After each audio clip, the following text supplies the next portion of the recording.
Nagpanawagan kay President Ferdinand Bongbong Marcos Jr. ang isa ka koalisyon sa mga manunudlo kag mga ginikanan nga himuon nga prioridad ang problema ukon ang pag-address sa problema sa adolescent pregnancy. Ginpago ang panawagan antes ang State of the Nation Address sang presidente. Kabahin man sang ginahingyo sang grupo amo nga sertipikahan bilang urgent ang ginaduso nga Adolescent Pregnancy Prevention Act nga yara sa Kongreso halin pa sang 2017. Sa interview sang Bomba Radio kay Maria Zaida Padulyo, school principal sa Lagro High School sa Quezon City, kag spokesperson sang Parents and Teachers for Adolescent Pregnancy Prevention, iyagin pahayag nga halos 7% sa mga kabataan sa Pilipinas nga nagaedad 15 tutong 18 anyos o kung 19 anyos ang nagaumpisa na sa pagbusong. Samtang nakitaan nga nagasaka naman ang kaso sang pagbusong sa mga bata nga babayi nga nagaedad 10 anyos pa lamang tubtub 14 anyos.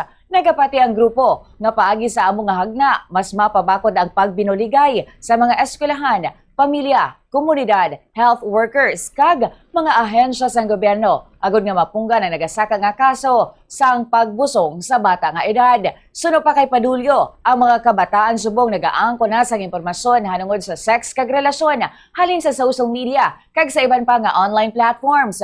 Dugang pa sini, dapat nga magbuligay ang mga ginikanan kag mga eskwelahan sa paghatag sang husto kag masaligan nga impormasyon. Agod nga makabulig sa mga pamatan-on nga makahimo sang responsable nga desisyon antes pa sila magtupa sa unwanted pregnancy.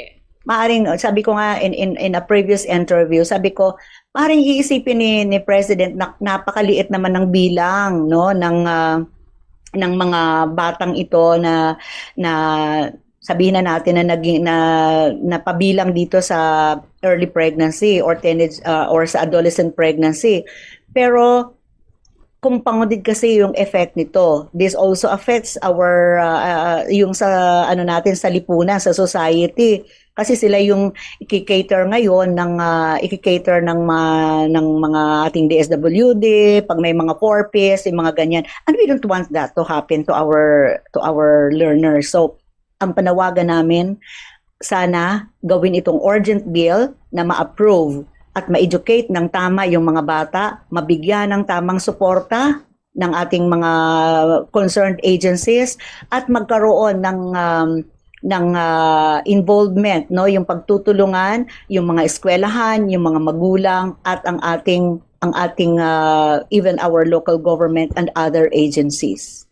Si Maria Zaida Padulyo, spokesperson ng Parents and Teachers for Adolescent Pregnancy Prevention.